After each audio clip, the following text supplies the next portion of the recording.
오늘은 이사야서 53장 4절에서 6절까지의 말씀을 가지고 예수님의 고난은 오늘날 우리와 무슨 관계가 있나라는 제목으로 하나님의 은혜를 함께 나누도록 하겠습니다.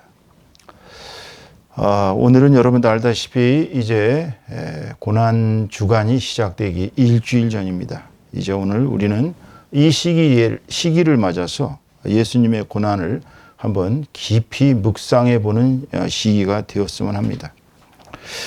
사실 예수님처럼 이렇게 인간의 몸을 입고 이 땅에 태어나신 분들 중에서 고난을 많이 받으신 분이 사실은 없습니다.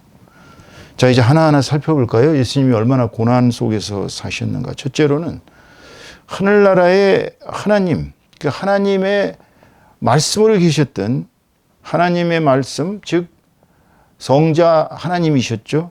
그 다음에 이제 성령 하나님, 그 다음에 이제 원래 하나님, 이렇게 성부 하나님 세 분이 계시는데 그 중에 한 분으로 계셨다가 이 하나님의 말씀이 성육신이 되셨단 말이에요. 인간의 모습을 입고 이 땅에 오셨는데 태어날 때 장면 아시죠? 주로 크리스마스 때 많이 배웁니다마는 베들레헴에 호적하러 갔다 양아버지 요셉과 어머니 마리아가 호적하러 갔는데 이 머물 곳이 없어요. 해산 달이 다가왔는데 해산할 장소가 없었습니다.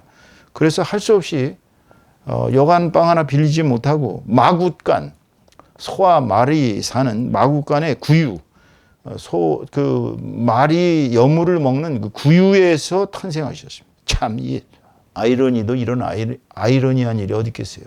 하늘나라의 황태자께서 이 땅에 오셨을 때 가장 천한 모습으로 이 땅에 오시단 말이에요. 여기부터 이제 고난이십니다. 또 태어나시자마자 이제 그 동방 박사들이 이렇게 이 땅에 왕으로 오신 분이 어디 계시냐 경배하러 왔다라고 이제 이렇게 오자 이 헤롯 왕이 살짝 이제 그 아기를 잡아 죽일 생각을 가지고 그곳이 어디인지 한번 가서 찾아서 경배하고 나에게도 가르쳐 달라 그러면 자기도 가서 경배를 하겠다.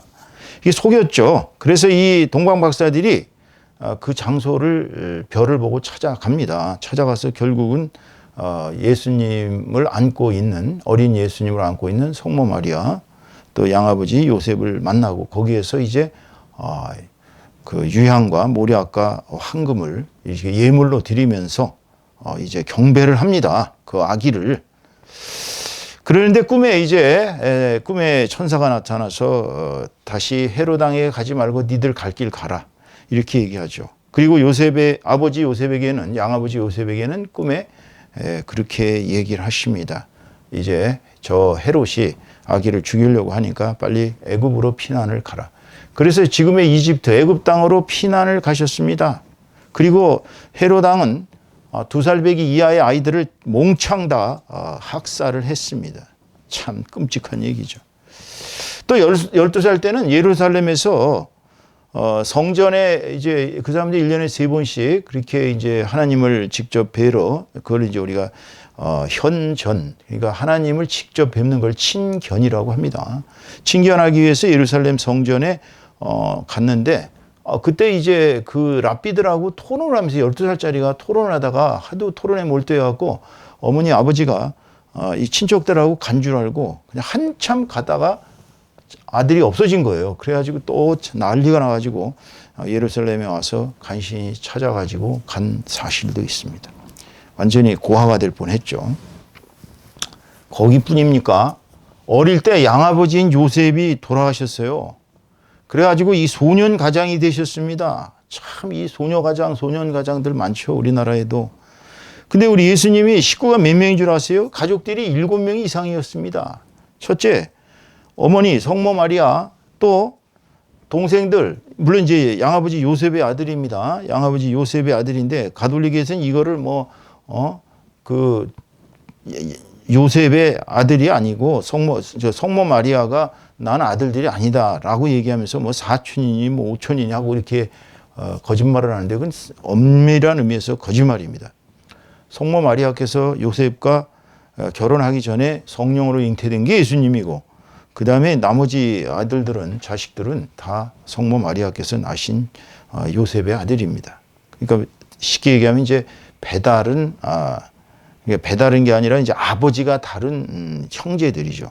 야고보, 요셉, 유다, 시므온, 또 그 다음에 여동생이 2명 이상 있었다고 그래요. 그러니까 무려 7명 이상을 부양하셨단 말이에요. 그러니까 약 30세 때까지, 그 공생애를 시작하실 때까지 30세 때까지 열심히 목수 일을 하시면서, 아마 가업이 목수였던 것 같아요. 요셉이 목수를 하셨던 것 같아요. 이 목수 일을 하시면서 가족들을 열심히 부양하셨습니다. 이게 쉬운 일이었겠습니까? 한번 생각을 해보십시오. 어린 그 예수님이 그렇게 30세 될 때까지 희생하시면서 가족들을 위해 부양을 하셨단 말이에요. 자, 이제 30세부터 사역을 시작하셨는데요. 얼마나 사람들이 많이 몰려오는지 예수님의 손자락이라도 한번 이렇게 만져보고, 옷자락이라도 만져보고, 한번 안수해달라고 사정을 하는 사람들이, 숱한 사람들이, 하도 고쳐줄 사람들이 많아가지고 식사할 시간도 없이 그렇게 사역을 열성적으로 하셔서 사람들을 살리셨어요. 그런데도 불구하고 그 숱한 기적 가운데서도 당대의 유대인 지도자들은 심지어는 그분을 마귀의 하수인이다, 바알세불의 힘을 입어서 저런 기적을 일으킨다라는 정도로 예수님을 마귀의 하수인으로 이해를 했습니다. 이게 얼마나 황당무계한 얘기입니까? 또 예수님은 숱한 사람들에게 첫 번째는 천국 복음을 전하셨단 말이에요. 천국이 존재한다. 천국에는 정말 평화와 화평과 행복과 모든 것이 너무나도 완벽한 곳이니 천국에 들어가기 위해서 힘써라. 너희들 죄를 회개하고 이제 몸에 있는 병들도 치유하고 이 땅에서 열심히 사명 감당하다가 하늘나라에 들어가서 하나님과 나와 함께 영원한 화평과 평생의 정말 행복을 누리면서 영생을 살자.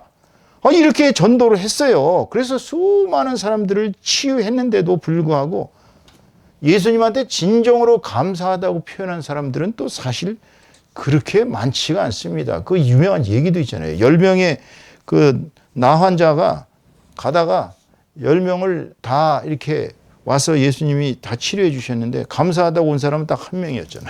그러니까 사람들은 이렇게 감사를 잘 안 하는 경향이 있어요. 결국은 어떻게 됐어요? 결국은 사랑하는 제자 유다에게 팔렸습니다. 유다가 시기에 하면 재정 집사, 재정 담당이었어요. 재정 담당. 이런 유다에게 배신당해서 유다는 예수님을 은 30개의 유대교 지도자들한테 팔아버렸습니다. 예수님이 잡히자 이제 다음 주 수요일 날이 이제 예수님이 잡히는 날이에요, 원래. 그 고난주간의 3번째 날. 제자들이 다 달아나 버렸어요. 12제자들, 뭐 70제자들, 500제자들, 그 숱한 제자들이 사거리에 달아났습니다. 달아나고 이제 혼자서 고독하게 빌라도에게 신문을 받으셨습니다.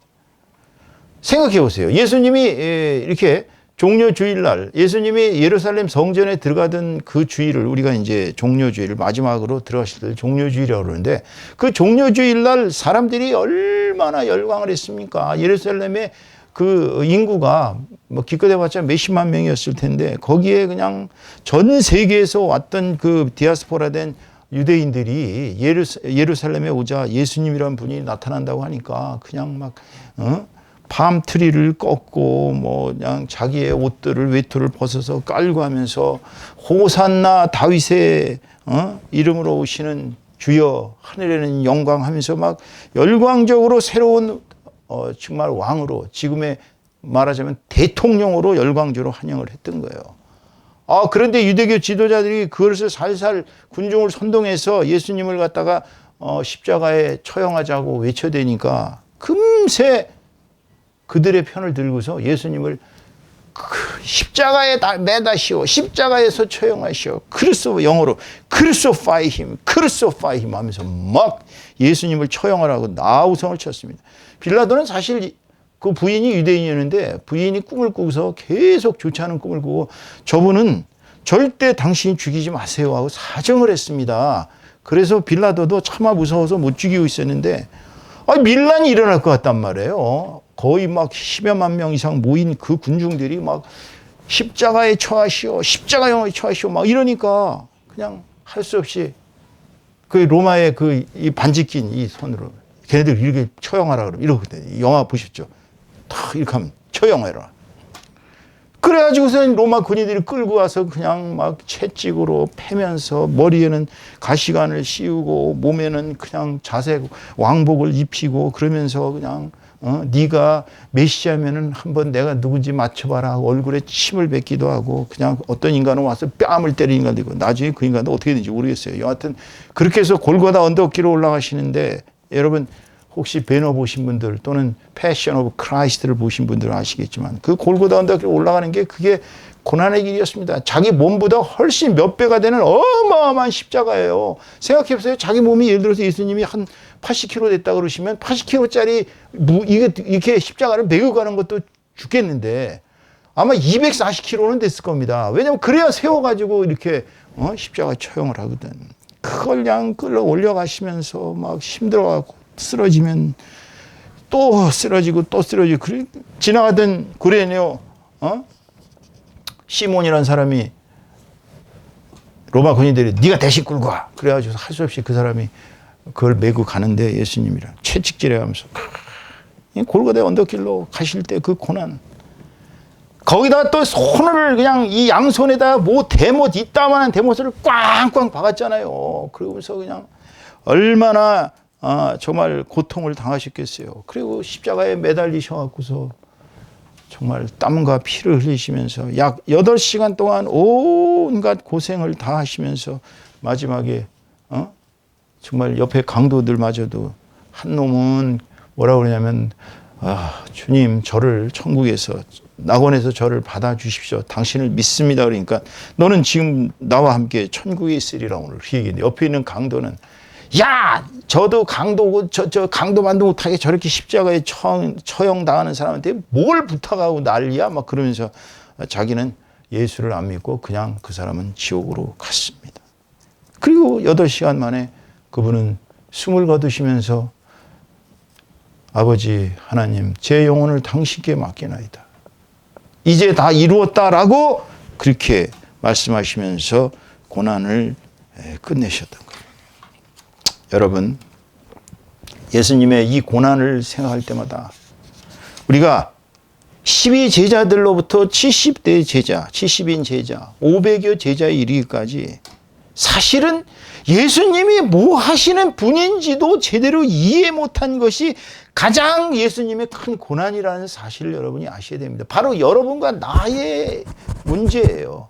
이 세상 사람들이 예수님이 왜 그런 고난을 당하셨는지를 모른다 이 말이에요. 그냥 뭐 어떻게 그냥 당하신 줄 알아. 그냥 십자가형이라는 걸 그냥 당한 것 정도로 생각합니다.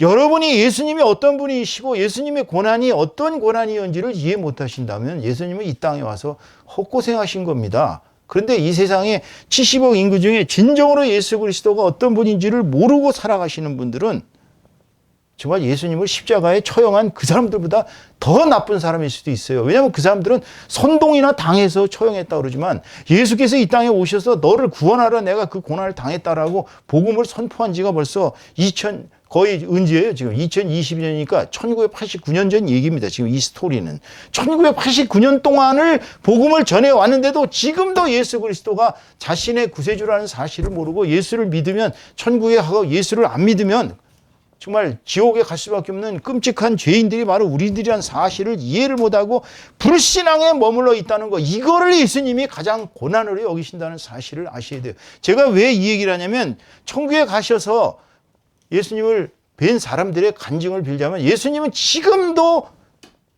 가슴을 심장을 부여잡고 중보 기도를 하고 계시다는 거예요. 이 땅에 수많은 죽어가는 불쌍한 영혼들, 지옥으로 갈 수밖에 없는 그 불쌍한 영혼들을 위해서 예수님이 지금도 고난 당하고 계신다는 겁니다. 여러분, 이 고난 주간을 곧 맞아서 우리가 예수님을 믿고 예수님을 한 명의 영혼이라도 예수님 앞에 데려가는 이 역사가 일어나기를 오늘 우리는 같이 맹세해야 될 시점에 와 있다는 것입니다. 예수님의 고난은 역사적으로 예언된 거예요. 보세요. 창세기 3장 15절에 보면 내가 너로 여자와 원수가 되게 하고 네 후손도 여자의 후손과 원수가 되게 하리니 여자의 후손은 네 머리를 상하게 할 것이요 너는 그의 발꿈치를 상하게 할 것이니라 하시고, 여기서 여자의 후손은 누구예요? 바로 예수 그리스도입니다. 성모 마리아라는 여자의 몸에서 나온 예수 그리스도는, 여기서 말하는 뱀은 뭐예요? 사단을 상징하는 것입니다. 사탄은 인류를 속여서 선악과를 먹게 하고 하나님에게 거역함으로 말미암아 영생이 아니라 영벌을 받을 수밖에 없는 비참한 운명에 처했는데, 결국은 사단은 예수님에 의해서 여지없이 패퇴하고, 그렇지만 예수님도 발뒤꿈치를 물리는 고난을 당한다, 이 말씀입니다. 그래서 오늘 본문은 여러분도 알다시피, 자, 본문의 말씀 보시면은 그렇지 않습니까? 4절 보세요. 그는 실로 우리의 질고를 지고, 질고란 거예요. 우리의 모든 고통 이런 걸 지고 우리의 슬픔을 당한 것입니다, 대신. 그런데 우리는 생각하기를 그는 징벌을 받아 하나님께 맞으며 고난을 당한다 하였노라. 우리를 위해서 당하신 고난이에요. 그가 찔림은 우리의 허물 때문에 찔리신 겁니다. 그가 상함은 우리의 죄악 때문이에요. 그가 징계를 받음으로 우리는 평화를 누렸습니다. 그가 채찍에 맞음으로 우리는 나음을 받았어요. 예수님이 당하신 고난은 바로 여러분, 저와 여러분을 위한 축복입니다. 사실 우리를 치유하기 위해서, 우리를 회복시키기 위해서, 우리의 죄악을 씻어주시기 위해서.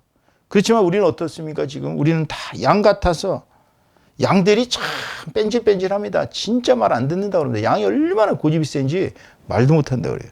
우리는 다 양 같아서 그릇 행하여 각기 제 길로 갔거늘 여호와께서는 우리의 모두의 죄악을 그에게 담당시키셨다. 그러니까 예수님이 고난을 당하심으로 말미암아 우리가 죄에서, 사단의 그 속박에서 풀려날 길을 얻게 된 것입니다. 그렇기 때문에 예수님과, 예수님의 고난과 우리는 오늘날 어떤 관계가 있습니까? 첫째, 하나님은 희생 없이 용서 없다라는 원칙을 만족시키셨어요. 왜? 하나님은 사랑이십니다. 그럼 사랑이라 그래가지고 이 인간들이 저지르는 모든 죄악을, 그래 나 너 사랑하니까 다 용서해 줄게, 그러실 수가 없어요. 하나님은 공의의 하나님이십니다.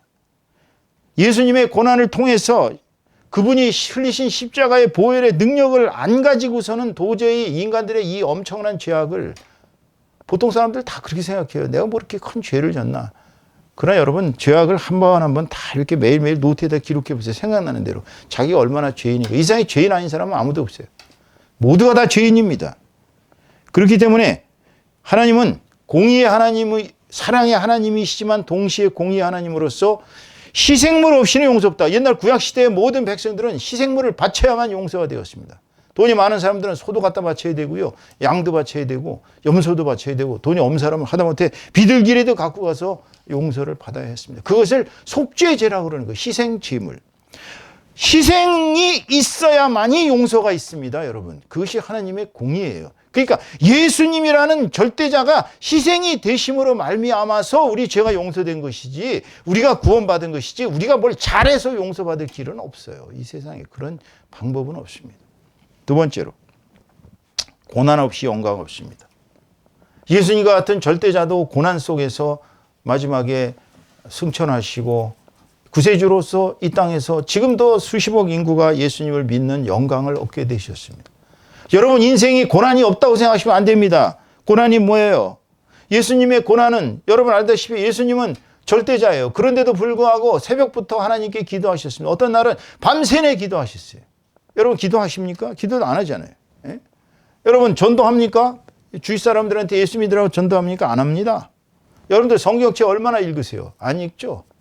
이거 다 아무 고난도 없이 즉 갖다 바치는 게 있어야, 뭘 시간도 바치고 정열도 바치고 재물도 바치고 뭔가 하나님께 사랑을 바쳐야, 그래야 여러분도 영광을 얻으실 수 있는 겁니다. 여러분이 이 땅에 사는 동안 여러분이 하나님께 얼마나 바쳤느냐, 뭐 막달라 마리아처럼 향유 옥합 3천만 원짜리 향유 옥합을 깨서 바치라는 말씀이 아니에요.